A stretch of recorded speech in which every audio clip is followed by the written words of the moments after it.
remove this LAN800, you have to put this little key in the back, push it in, and pull it back.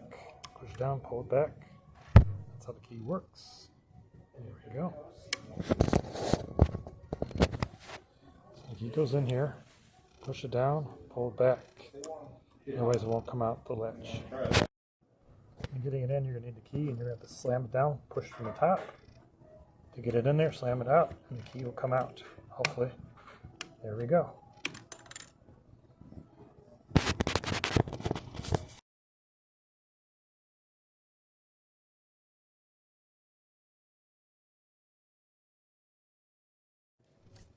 Take the key, looks like a zipper, put it in the back, all the way down, then let you get this